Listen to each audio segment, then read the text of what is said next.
এবার সরাসরি নজর রাখবো পুরুলিয়াতে। সেখানে আরজি করের প্রতিবাদ জানাতে রাস্তায় নেমেছেন বিজেপির কর্মী সমর্থকরা, প্রতিবাদ মিছিল করছেন মানবাজারে। পুরুলিয়ার মানবাজারের ছবি আপনাদের সামনে তুলে ধরেছি। সেখানে দোষীদের শাস্তির দাবিতে বিক্ষোভ কর্মসূচি নিয়েছে বিজেপি। পুরুলিয়ার মানবাজারের ঘটনা, প্রতিবাদ মিছিল নিয়ে মিছিল শুরু করেছে বিজেপির পক্ষ থেকে। সেই মিছিল শুরু করা হয়। আমরা কথা বলে আমাদের প্রতিনিধি রয়েছে অমিত, এই মুহূর্তে ঠিক কি ছবি উঠে আসছে? বিজেপির পক্ষ থেকে প্রতিবাদ মিছিল করা হচ্ছে আরজি করের ঘটনার প্রতিবাদে। একেবারে সুপর্ণা, তুমি যেমনটা বলছো একেবারে কলকাতার পাশাপাশি এবং রাজ্য ছাড়িয়েও কিন্তু দেশ এবং দেশের বাইরেও এই আরজি করের প্রতিবাদে কিন্তু রাস্তায় নেমেছে সাধারণ মানুষ এবং লাগাতার কলকাতার বুকে কিন্তু ধর্নায় বসেছে বিজেপি। এবং অন্যদিকে বিজেপির কর্মসূচি কিন্তু বিভিন্ন থানায় ইতিমধ্যে থানা ঘেরাও কর্মসূচিও করা হয়েছে। এবং আজ পুরুলিয়ার মানবাজার 2 নম্বর ব্লকের অন্তর্গত একেবারে মানবাজার 2 নম্বর ব্লকের যে বড় থানা রয়েছে সেই বড় থানায় কিন্তু ইতিমধ্যে তুমি দেখতেই পাচ্ছ যে বিজেপির যারা কর্মী সমর্থকরা রয়েছে তারা কিন্তু অবস্থান বিক্ষোভে বসেছেন এবং সরাসরি তাদের সাথে কথা বলার চেষ্টা করবো তারা কি বলছেন। আজকে আপনাদের মূলত কি দাবি? আমাদের মূলত দাবি যে আরজি করের নৃশংস হত্যাকাণ্ড হয়েছে সেই তাদের দৃষ্টান্তমূলক শাস্তি হোক এবং আমাদের এক দফা দাবি যে আমাদের মুখ্যমন্ত্রী পদত্যাগ চাই। এটাই আমাদের দরকার। উনি প্রশাসনিক মন্ত্রী ভাবে ব্যর্থ, স্বাস্থ্যমন্ত্রী হিসাবে ব্যর্থ, তাই আমরা চাই উনি পদত্যাগ করুন এবং যারা দোষী আছে তাদের দৃষ্টান্তমূলক শাস্তি হোক। কিন্তু ইতিমধ্যেই তো ঘটনা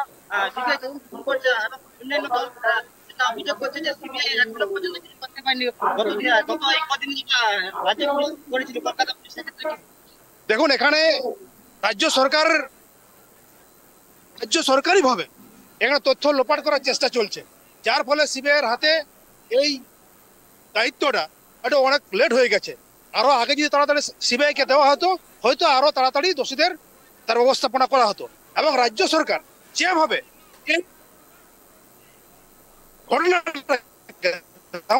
দেওয়ার চেষ্টা সুপ্রিম কোর্টে গেছেন, রাজ্য সরকার গেছেন, তাহলে এখানে বোঝা যায় যে এখানে আমাদের রাজ্য সরকার এই ঘটনাটাকে ধামা যাওয়ার চেষ্টা করছে। আপনাদের আন্দোলন আর কতদিন চলবে? আমাদের যতদিন না দৃষ্টান্তমূলক শাস্তি হচ্ছে, প্রকৃত দোষীরা শাস্তি না পাচ্ছে, ততদিন আমাদের আন্দোলন জারি থাকবে। একেবারে সুপর্ণা, এখানে যারা বিজেপির কর্মী সমর্থকরা রয়েছে তারা কিন্তু যারা এই কলকাতার আরজি করের ঘটনা যারা দোষী তাদের কিন্তু দৃষ্টান্তমূলক শাস্তির দাবি করছে। অন্যদিকে কিন্তু রাজ্যের মুখ্যমন্ত্রী কিন্তু তারা পদত্যাগেরও দাবি করছেন। আরো আমি কথা একেবারে দেখো অমিত, আরো একটি বিষয় জানার চেষ্টা করো। আরজি করের এই ঘটনার প্রতিবাদে আগামীকাল নবান্ন অভিযানের ডাক দেওয়া হয়েছে, আর সেই নবান্ন অভিযানে বডি ফেলার হুমকি দিয়ে বিতর্কিত মন্তব্য করে 2 জন বিজেপি নেতাকে আটক করা হয়েছে। পশ্চিম মেদিনীপুরের ঘটনা, এই বিষয়ে কি বলছেন বিজেপি নেতারা সেই বিষয়ে জানার চেষ্টা করো। আগামীকালকে যে নবান্ন অভিযান রয়েছে এবং তাতে আটক করা হয়েছে। পুলিশের প্রতিবারে কারো প্রোগ্রাম হলে বিজেপি করছে, দেখছেন তো কুণাল ঘোষ যেভাবে মন্তব্য করছেন, ছাত্র সমাজ আন্দোলন করছে সেটা বিজেপির দিকে ঠেলে দেওয়া হচ্ছে। আমাদের ওখানে কোনো না ব্যানার না ঝান্ডা না কিছু, কিন্তু আমরা কি প্রকৃতভাবে ছাত্র সমাজে আন্দোলনকে আমরা সমর্থন করেছি।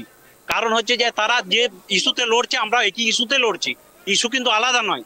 আর আপনারা দেখেছেন আমার এই পুরুলিয়া জেলায় এই বড় থানাও একটা ঘটনা ঘটেছে, তাদের কিন্তু এখন পর্যন্ত কোনো শাস্তি হয় না। সেটা হচ্ছে মনিকা মাহাতো। বিগত দিনে এই ঘটনা ঘটেছে। বাংলার মায়ের এরকম বহুত মায়ের কোল খালি হয়ে যাচ্ছে, কিন্তু এই মুখ্যমন্ত্রী ব্যর্থ। এই মুখ্যমন্ত্রী থাকার যোগ্য না আছে। মমতা ব্যানার্জি পদত্যাগ চাই, সব স্তরে সবাই চাইছে। দাবি এক, মুখ্যমন্ত্রীর পদত্যাগ, এছাড়া আমাদের অন্য কোনো দাবি নেই। তাহলে কি কথা মনে হচ্ছে যে আন্দোলনকে থামানোর চেষ্টা করছে? পুরোপুরি আজ দুপুর বেলায় টিভিতে দেখছিলাম যে পুলিশের এডিজি আইন শৃঙ্খলা সম্ভবত মনোজ ভার্মাজি যেরকম ভাবে ইনস্ট্রাকশন এখন থেকে দিচ্ছে, তাতে কালকের যে প্রোগ্রাম তাতে যুব সমাজকে বা বিশেষ করে ছাত্র সমাজকে একটা আতঙ্কিত করছে, আর কিছুই না আছে এই মধ্যে। দেখো সুপর্ণা, একেবারে তারা যেমনটা জানাচ্ছেন যে বিজেপির যে কর্মীদেরকে যে নেতা বা কর্মীকে যে আটক করা হয়েছে তাতে কিন্তু আন্দোলনকে দমন করার চেষ্টা করছে। এবং আগামীকালকে যে নবান্ন অভিযানের ডাক দিয়েছে ছাত্ররা, সেই আন্দোলনকে কিন্তু বিজেপি সমর্থন করছে। অর্থাৎ রাজনৈতিক কোন সেই কর্মসূচি নয়, এবং যে কর্মসূচি রয়েছে সেটা ছাত্র সমাজের পক্ষ থেকে সেই কর্মসূচি রাখা হয়েছে এবং সেই আন্দোলনকে কিন্তু একদম সমর্থন করছে বিজেপি, এমনটা কিন্তু জানাচ্ছেন বিজেপি কর্মীরা। আমি আবার সেই ছবি দেখানোর চেষ্টা করব। ধন্যবাদ আমাদের সঙ্গে থাকার জন্য। যে ছবি আপনাদের সামনে তুলে ধরেছিলাম পুরুলিয়ার, সেখানে কিন্তু আরজি করের ঘটনার প্রতিবাদে মিছিলে নেমেছে বিজেপি, সেই ছবি আপনাদের সামনে তুলে ধরেছিলাম।